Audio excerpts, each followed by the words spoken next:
You hear a lot about travel hacks. How you should do this. What is the easiest way to do this? This is the best way to do this. Don't do this. Well, after a year of slow traveling, we have some slow travel and some regular travel hacks. Should you carry on suitcases? Should you bring a check bag and a suitcase? Should you just backpack it?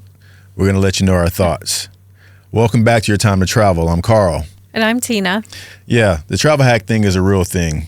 We've done all the above. We've done 2 suitcases, carry-on, backpack, golf bag. Then we've done backpacks. Yeah. Then we've done carry-ons and backpacks. I think on our last trip to Vietnam, we did carry-ons and backpacks. Right. But what should you do? When should you do it? What do you need to bring? And boy, oh boy, let's start there. Okay. When you first start traveling, and let's say you're going to start off like we did, well, maybe not how we started, but where we ended up for the long stay. We ended up in Thailand, in Asia. You know, whether it's Thailand, Vietnam, Malaysia, we learned something really quick here. And we learned it from other YouTubers, and we took their advice for the most part. Don't come over here with a lot of stuff, especially clothes. Yeah, exactly. Yeah. So how hard was that for you? How hard was it for me not to come? With a bunch of clothes. It wasn't too hard. I think, it wasn't too hard because we had listened to some other YouTubers that said that. And so I think I brought like the basics, you know, like the very basic. And we only had a carry-on suitcase, so I didn't have a choice. Yeah. And before we started our slow travel journey, we took a trip to Italy. And do you remember how much luggage and stuff we took? And we literally we looked ridiculous. That guy. Ridiculous. And we never even wore half of it, and the amount of shoe. I think we learned a big lesson. And in Europe, you have to carry that stuff up and down stairs. And it's we learned a big lesson on that one. And so it wasn't hard for me. I'm a minimalist anyway, so it was pretty easy for me. Yeah, it's good that you brought up that Italy part because it was kind of embarrassing. Everyone's getting on the train with their carry-ons, and here we are. like we just got kicked out of our house. Yeah. Just looking ridiculous. Yeah, so it wasn't too hard. Yeah, I like the minimalist lifestyle. Yeah, so checking a bag or carry on. I am a firm believer that if you don't have to check a bag, do everything you can to just have a carry on. Yeah. When you're slow traveling the world like we do, living out of just a few bags, quality luggage isn't optional, it's essential. That's why we travel with the Carry-On X by Carl Friedrik. A suitcase that blends elegance and performance perfectly. It's crafted from lightweight, aerospace-grade polycarbonate, reinforced with vegetable tan Italian leather, and finished with silent Japanese Hinomoto wheels that glide through airports as smoothly as a first-class check-in. What really sets it apart is the front pocket, designed for your laptop, tablet, and headphones. No more digging through your bag at security. Just unzip, grab, and go. Every detail feels intentional, from the aluminum lock frame to luxurious leather handles. It's not just luggage. It's a travel companion that's built to last a lifetime of adventures. To learn more or get yours, just click the link in the description or scan the QR code on your screen. Travel smart, travel in style, travel with Carl Friedrik. I mean, just for the ease of getting in and out of the airport. Right. You don't have to wait for your bags to get off the plane, which can take a long time sometimes. But we had two instances in a 2-week period. Yes. We had family and friends come visit us here in Thailand.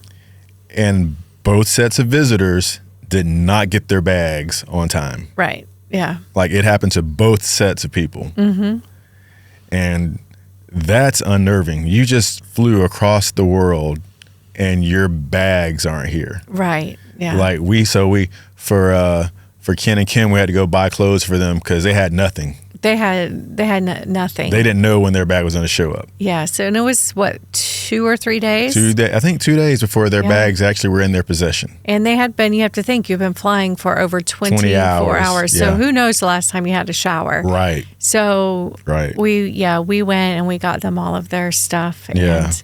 And the same with Emily. Her bag didn't arrive. My daughter Emily, when she came, her bag didn't arrive. Although, I mean, we're mom and daughter. Mom, daughter, we're about the same size, so it was an easy day. Yeah. And I think we were going to the market like pretty quick. Although she was very upset because she had planned an outfit for every day, so she didn't have her, nice. She's nice trendy clothes. It was all planned out. Yeah. So carry-on versus check bag, that is always a big risk. Mm-hmm. It's always a big risk. And just how freakish was that our 2 guests back to back, their bags came 1 to 2 days after they arrived. Yeah. Yeah. So carry-on, that made us a believer. It's like plus having done this for so long, when we pack to go somewhere, it's gotten quicker and quicker, quicker. Because matter of fact, last time we were going to Ho Chi Minh City, and you were asking me if I had packed yet. I'm like, easy day. I'm not even worried about that. Yeah. And so morning of, I'm still not packed. Right. Because we don't have a lot of things it's like anyways. We're going for 4 days. Like, what do you? It's like we're minimalists. It's going to take me 5 minutes to pack. Yeah, so I would definitely say that even when you're starting out, carry on and a backpack. Your outfit that you're wearing right now, is that local or did you bring it from the U.S.? I bought it here. Yeah. This shirt? Here in Thailand. This shirt, ball cap, it's all local. Yeah, and I think we've talked about that before on another podcast, is the things that you wear wherever you're from. We're from the United States, from Florida. The things that you wear there are probably not appropriate to wear in Thailand. I mean, you're gonna stick out. Fashion is a little different. In Florida, people wear very little clothing. Yep. And so here, it's a very modest country. So it's not gonna. Most of the time. it's not gonna transfer. It's modest most of the time. Our travel tip is to bring the basics and then shop when you arrive. 100%. Yeah. Trust us. The shirts that I was paying, for instance, this shirt, heavy oversized t-shirt, is a $30 to $40 to $50 t-shirt. Mm-hmm. Not here. Okay. Packing cubes. It's in our travel gear. Yes. Even one of the suitcases we use as a carry-on, it has like a inner compression type device in it. Right. Like a hanging closet that compresses. I think that's what they call it. The hanging closet. Hanging closet. Yeah. So, yeah. So, packing cubes is the way to go. Yeah, packing cubes are a must, especially now the compression ones. You can get a whole lot of stuff in there, and you can be pretty organized because you can, do shirts and shorts, workout gear, kind of keep it all organized. Yeah. Remember, we all used to talk about, hey, do you have towels? Did you bring your beach towel? Yeah. Like, we would never, ever pack another towel ever again. No, there's no need to be flying around the world with towels. No. There's no need. I mean, plus it takes up so much room. How do you roll or fold up a towel? Yeah, you can't. Yeah, it sounds silly, but how many of you travel with towels? I mean, just really think about it. So one of the hacks too is like using one item for multiple things. Mm-hmm. And for traveling, for like if you're a girl, probably guys aren't going to do this, but if you have like a sarong or a scarf of a certain lightweight, you can use the scarf, when you're on a flight as a blanket to cover you up, to keep you warm. You can use it as a cover up for if you're going to the beach. We used a sarong for a curtain in our kitchen in we sure Hua did. Hin. Yeah. So there was a window in the kitchen that, I mean, kind of the villas looked in each other, so the neighbors could kind of see in the kitchen. And at night, if it just felt a little bare. So we used a sarong. We got a compression rod, and we used a sarong as a curtain. So sometimes you can use one item when you're limited on what you can bring. You can use one item for many different things. And guys, how many pair of jeans do we need to rock? Let's think about that. How many pair of jeans do we need to rock? I know when we first started traveling, I brought 4 pair of jeans. Yeah. I wear 2 pair of jeans. Mm-hmm. So, yeah. I brought 4 pair of jeans. I wear 2. Like, I barely wear jeans at all, but if I do, I'm rocking 2 pair of jeans at most. So when you think about what all, and all the shorts and all that stuff and all the T-shirts and all that stuff. Yeah. So since we've been traveling, at least I know I've replaced every T-shirt has been replaced. Most of my shorts have been replaced. Mm-hmm. I think all my shorts except for 1 pair have been replaced. Mm-hmm. Like all of it. It's almost like I should have just came without any of that stuff and bought it over here, and the price was 1/5 of the cost. Mm-hmm. And it's the same quality, and it would have saved us so much packing space. Yeah. So trust me, that's a hack for guys. Guys, bring 1 pair of jeans, 2 pair of jeans at most, a pair of shorts. If you're planning on traveling, buy all your stuff whenever you get over here. Save yourself the time, save the checked bags, just have your carry-on. Yeah. Save you so much time, and you just have ease of movement in an airport. Right. And I think another thing too for the travel hack now, I think when we started, we had all these shoes too. Oh yeah. And now we literally, when we travel, we wear our tennis shoes and we take a pair of slides or sandals. Yep. Because the slides or sandals, you can go to the beach, you can walk in, you can wear with your dress, if you're a girl, a dress. So, and tennis shoes for if you're going on tours, things like that, walking shoes, you can work out in them. And then, just going through the airport, you probably want some good footwear in case you have to run and catch your next flight. You can tell who are the pros, the pro travelers. Don't bring wedges and heels. Yeah, you are not a pro traveler if you're wearing wedges. I mean, depending what your goal is on your travels. I mean, maybe some people are, have a gala to go to, but in general, if you're touring and being a tourist and going on tours, tennis shoes or some sort of slide sandal is going to they'll get you through. Yeah, we've been burned by not having on the appropriate shoes, when we're at Central Park or New York City. Yeah. And we talked about it in another episode where we ended up walking 12 miles that day, and we didn't have on the proper shoes. And when we got back to our hotel, it was a wrap for the rest of the night. Yeah. Because our feet, knees, everything was just in just so much pain.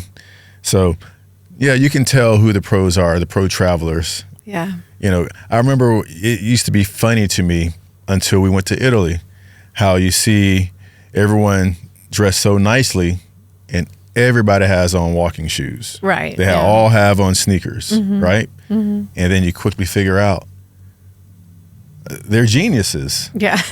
We're worried about looking great from head to toe. They know better. Right. Because the roads are uneven. Right. The sidewalks are uneven. Right.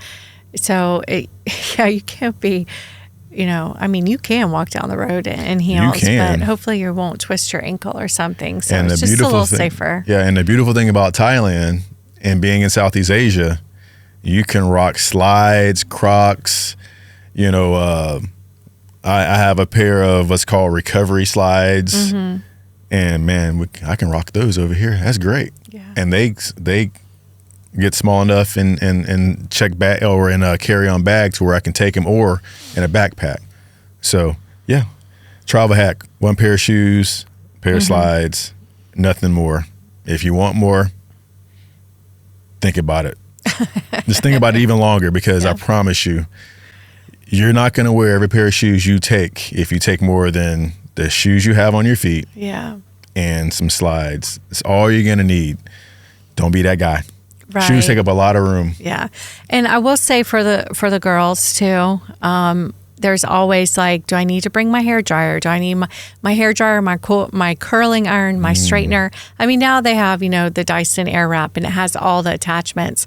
But also is what I found is it takes up a lot of room, number one. When you're in another country, the voltage is different and it will burn it up. And you want to tell that story? Yeah. So, yeah.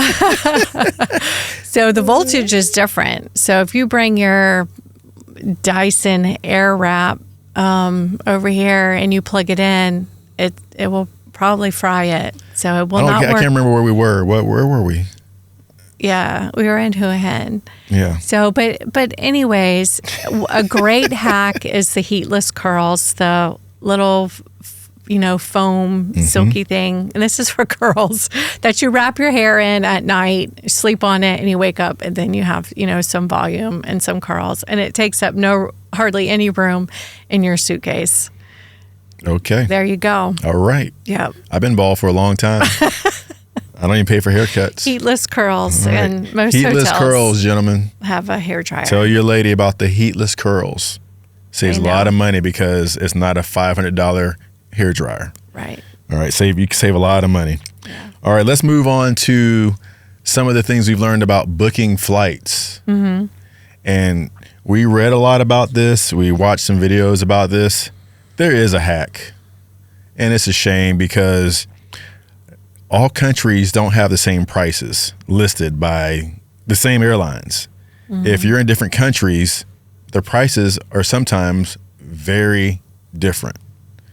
So one thing we do kind of often is we'll go online and we'll go to an incognito browser. Mm-hmm. We'll change our location to whatever country we may be wanting to go to. That may be, so let's say we want to go to Vietnam. So sometimes we'll go to the private browser, change the location at the bottom, or use our VPN, virtual private network, and change it to that country. And then we'll look for flights on Google Flights or whatever other platform you want to look for flights on. And a lot of times the flights are different. And if you look on certain AI, it will even tell you what days are the best days to search flights and buy flights. Right. Yeah. So you have to sit down and just take the time and use AI. Use AI. Matter of fact, our flight to Vietnam, to Ho Chi Minh City, that was all AI. I went on AI and I started to say, hey, we want to take a trip to Ho Chi Minh City around this time frame. Give me the best days to fly and the cheapest airlines based on extra leg room because I'm 6'2", or what is that in centimeters, 188 centimeters. So, and I have a problem with leg room. I'm not young anymore. And then it spits out all this information on which airlines are the best and what the price points are. The pros and cons, whether you get checked bags, whether the seats are included. And doing that, it saved a whole lot of trouble. Mm-hmm. And I was like, hey, we're flying Vietnam Airlines because, hey, we get this, we get that. And I know the legroom is good. I don't have to worry about having to pay extra for extra legroom seats, blah, blah, blah, blah, blah. Hey, they even feed us on this flight, blah, blah, blah. And so use AI. If you're not on any of these AI platforms, you might want to start because it can save you a lot of time and a lot of money. It's like your virtual assistant. And so that is a true travel hack. Use AI. So don't just do a Google search or a search on your browser. Go into one of the AI platforms and spit out a bunch of information. We want to go to Spain from June 1st through June 15th. It's 4 of us. We need leg room and we like exit row seats. What are the best airlines with the best prices for this? And it will spit it out and it gives you the airlines. And then some platforms will ask you if you want assistance booking your flight. Yeah. So it makes a huge difference. And don't forget, if you're on your computer a lot, just doing things, you have to clear your browser history. You have to clear your caches every so often. If you don't know what that means, do a search of that on AI. How you clear your caches, how to get rid of your cookies, how to clear your browsing history. Because if you've never done that before, the world knows your browsing habits, knows your spending habits. Because if you've ever searched for flights, oh man, okay, this flight is $100 today. Okay, well, let's check it again tomorrow. And then you come back and the flight has gone up dramatically. It's because you're in their cookies, or the cookies are in you, however you want to look at it. And now they know, hey, we're never going to give you that cheap price again. And the more you keep coming back, the more often it's going to keep going up. Yeah. And we've had that happen. That gets your blood boiling. Yeah, it does. Yeah. Yeah. So great hack. You know, I'm doing all the talking on this one because I'm the one that books most of our flights. Yes. Here's a pro on that. Yeah. So a lot of learning curves on that. You know, it's a huge thing though. If you want to save money, you have to use AI to help you out, because your favorite airline, like our airline where we had all our points and all of our status, they're one of the most expensive airlines to fly out of the U.S. We actually had to fly out on Emirates Airlines. Right. What a travesty that was, having to fly on Emirates Airline from America all the way to Thailand. That was just terrible. Yeah. On one of the world's best airlines. Let me tell you, boy, wow. Yeah. Yeah. Emirates, woo, that's a great airline. All right. Yeah, it was a good experience. Yeah. So let's talk about airport hacks. Okay. You're a pro at this. So before we left, we made sure we had something called a priority pass. Yes. And it came with one of our credit cards, but you can also purchase it without the credit card. You can purchase it without the credit card too. So the airport lounge thing. So the airport lounge, you know, there's the whole, the credit card that, you know, you can get access to certain lounges, certain airlines you can get access to. But Priority Pass really is you'd pay a fee for a year. And the thing about the airline is, well, we're from the U.S., and so those airline lounges, it was helpful in the United States. But then when you get out of the United States, and like we're traveling in Asia, that's not over here. So you need more of a global. So think of this, you need more of a global access to airport lounges. And Priority Pass has been great in all the countries that we have visited. And so, yes, you get your money's worth for the airport lounges. It took us, I think we were in our 40s before we figured out airport lounges. It's like, how come nobody's ever told us about this? Yeah, we're up here spending $12 for a hamburger. Yes, you eat, and, you know, they have food in there, and they have drinks, coffee, you know, snacks, comfortable seating. Some of them are, you know, have massage chairs. They have showers, so you can take a shower. And because if you're traveling for a long time, 24 hours, it's nice to, you know, kind of freshen up. So airport lounges, we definitely have, I would say it's worth the price, because we have eaten and drank enough to pay for it. We've latte'd and old-fashioned our money. And if your flight is delayed, like we did, I don't know, our flight was delayed one time in the U.S. I remember we had to sit in a restaurant for like 6 or 8 hours. We were in LaGuardia Airport in New York. Yeah, and they didn't have a lounge that we could have access to. Right. And so airport lounges make a big difference when you're traveling. So it's a comfortable place if you have a delay in your flights. At least, and we have that all the time. We go right back to the airport lounge and get comfortable. There's Wi-Fi. So I would definitely look into having access to that. Yeah, and it's not a thing for the wealthy. It's not a thing for business people. It's a travel hack. Yes. It truly is. You can even, so if you had something happen like that, like you had your flight delayed or you're in the airport for a long time, some of the places will let you even just pay kind of like a cover charge, I guess you would say. Yeah, a cover charge, you know, to get in. And then you have to weigh if you want to pay that fee or not.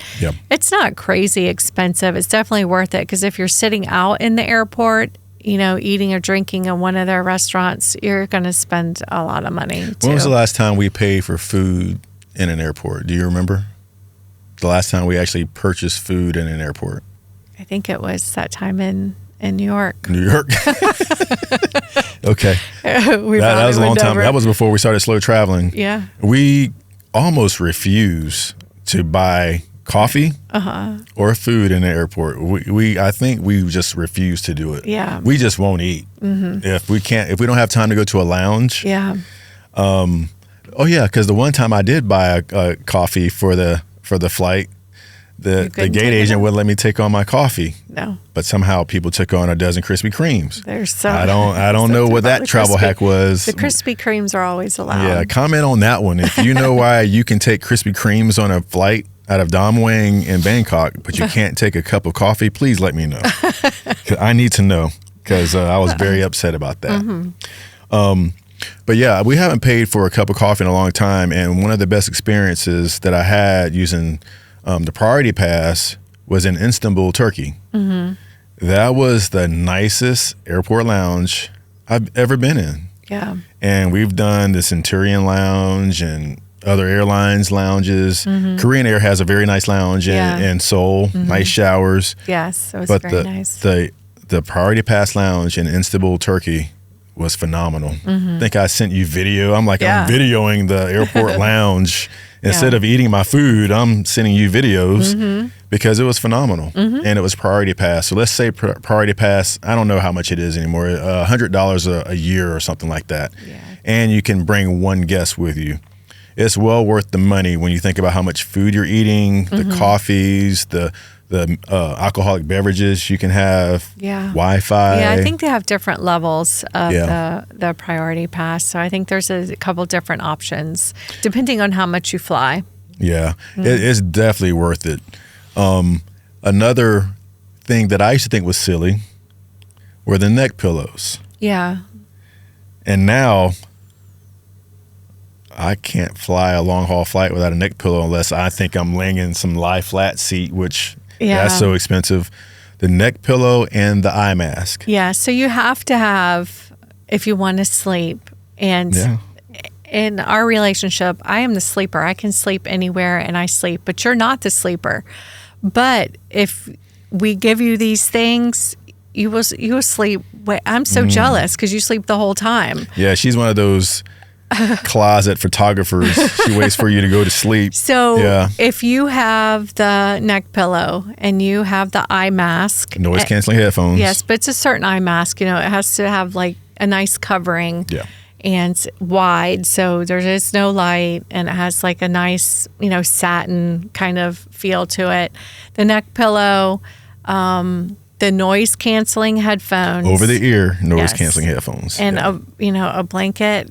You're good. And I would say yes, to travel long haul, you have to have those. They make a big difference. It does. Especially the noise canceling headphones make a huge difference. Yeah, there's been some science about how that reduces fatigue. The over the ear noise canceling headphones.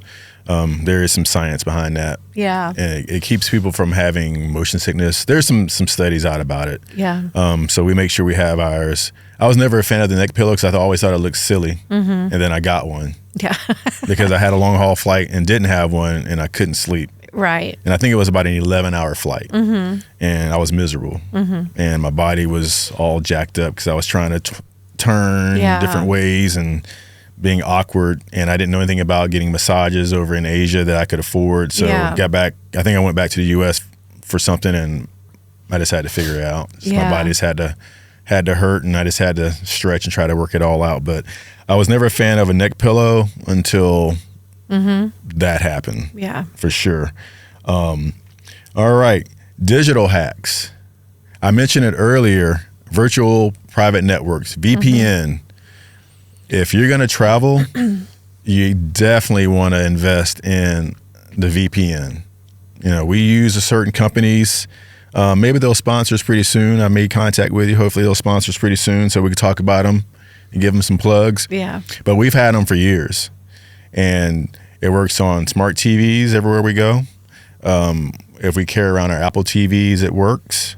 So it allows you to watch stuff from anywhere. It allows you to protect all your browsing stuff, with your banking and everything, so you can be on public Wi-Fi in a lounge. Right. And you can still feel safe to browse and check your banking accounts, and you can also change your location on your computer. That way you can do some browsing for better flights or whatever. And certain countries may not allow you to be on certain websites. Some countries may not allow you to be on this social media or whatever. Do that if you want, but having a VPN allows you to watch certain TV shows. The U.S. kind of doesn't want you to watch certain TV shows if you're not in America. People in the UK, it's the same way. So yeah, using a virtual private network, a VPN, it's a must-have if you're traveling. Must-have, and you use it on your phone, laptops, smart TVs. You have to have it. Yes. Yeah. You're a fan, even though you didn't know what was going on at first. But you're definitely more techie than I am. So, but I use it. I do. Well, there's one thing that you thought about, like on our first trip to Italy, it's South Africa, because I would have gotten to these places and not been able to plug in anything. So you knew all about the universal adapter. Right. Yeah. And I had no idea. Yeah. I had no clue. So you need that little cube that has the different adapters, if you're traveling to different countries. Yeah. Sounds petty. You might want your universal adapter. Yeah. So you can plug in all of your things and make sure it has a couple USB or USB-C ports, and all that stuff to make it more convenient. Yep. And another thing is the eSIM for your cell phone. eSIM. So what the eSIM is like your SIM card, but you can go to different countries and you'll see booths set up in the airports. And as soon as you get out of immigration, you get your bags, there's booths set up for you to get a local eSIM so that you're not using your plan from back home, which may be expensive. You can use a eSIM, and have a phone number for that particular country. Right. Let's just say, for instance, we're in Thailand, we have an eSIM for Thailand, we have a Thai number. Right. And so we still have our number from the U.S. and we have our eSIM. Do you have to do that at the airport? You don't. There's online platforms that do it, and they do it for multiple countries, or you can do it for the country where you're going to be. You can have it for 5 days. You can have it we've had ours for over a year. Right. So it just depends on how long you're going to be staying. And the main reason you want to use an eSIM is for data. So you'll see the booth set up in the airport, and the main reason you use the eSIM is for data. So you can use Google Maps, Apple Maps, whatever navigation platform you're trying to use, because you definitely need to have some navigation when you're moving around. You need to have some kind of phone that works when you're moving around, when you're traveling. Yeah. So the eSIM, multiple companies. It's just going to be what is best for that particular country and what's best for your plan. But a point to know, which we call it a hack. Most cell phone companies in the U.S. won't unlock your phone because your phone has to be unlocked. Your smartphone has to be unlocked.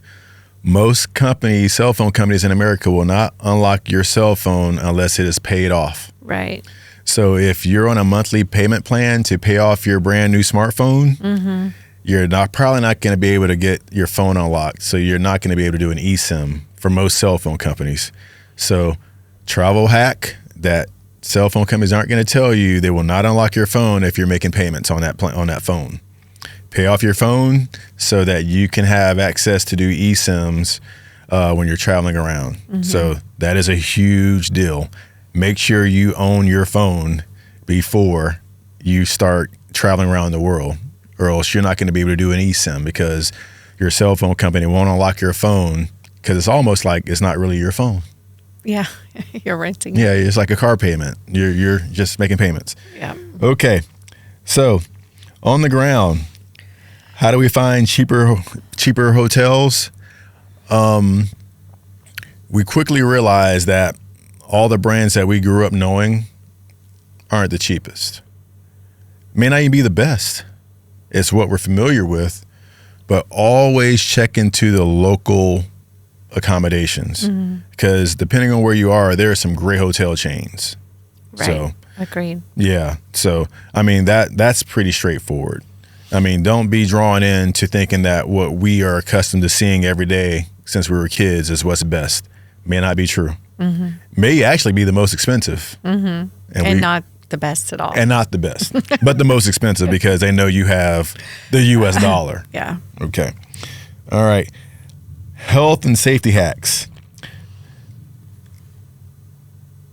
Travel insurance. I mean, we have not done it, but people say you should. People say you should. We did Safety Wing for a little bit. Well, that's health insurance, isn't travel? Oh, travel insurance. Yeah, that's what yeah. To travel like insurance, we haven't done that. Yeah, like if something, earthquake happens and you're supposed to go there, covers your flights, or we have never paid extra for our. Yeah. We've never bought the insurance for our flights. No, we've never bought travel insurance, but that's our personal choice. Yeah. So just go with what feels right for you. Yeah. It depends on how much you pay for that flight, if that insurance is worth it, because sometimes insurance is pretty expensive. Yeah. So digital backups of your passport and your docs. Put everything in a cloud, whether you have a Android or an Apple device. The cloud, make sure you have everything in the cloud. You lose your passport, you can go to an embassy if you have a picture of it. And in certain countries, they can stop you and just check to make sure you have a passport and make sure you are still allowed to be in the country. Right. And so we found out that there's a law here that if you don't have your passport on you, you can't prove that you are supposed to be here. They'll detain you until you can. Yeah. It's like, ooh, that sounds horrible. So we carry our passport all the time, just to make sure they can see our stamp. Or you make sure you have a picture of your passport on your phone anyway. Yes. But if you lose your phone, have the stuff in the cloud. So I know a lot of people don't want stuff in the cloud because we think someone's out to get us and they're going to hack us and all that. We're not that important, people. Get over ourselves, okay? Yeah. So put your stuff in the cloud. That way, if something happens, you lose your phone, you lose your passports, you can log on to any computer, get your stuff. We're not that important, I promise you. Nobody wants to hack our phone. Okay. Pickpockets.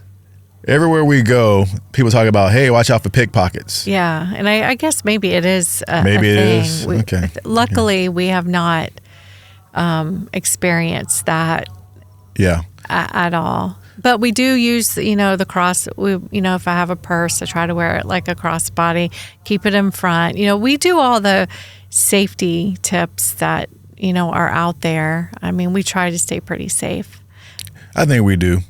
Being former law enforcement, I think you don't have a choice. I don't think anybody's going to pickpocket you, though. Oh, I'm the big bag, scary man. Yeah, okay, that's fine. Well, hey, if anybody wants to pickpocket me, please don't. No, it'll be a challenge. I appreciate your respect. I'll respect you right back if you don't pickpocket me. I promise you I'll be just as nice to you as you are to me.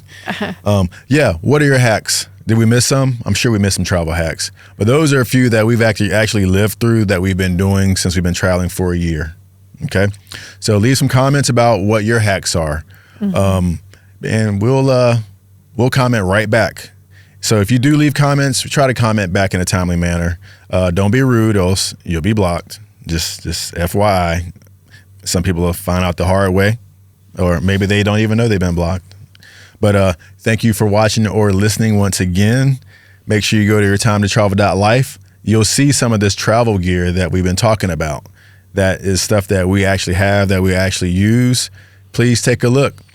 Support us so we can keep putting out these videos every week and providing information so you can join us out here in this travel world. Thanks for watching. Thanks for listening. And always remember, it's your time to travel.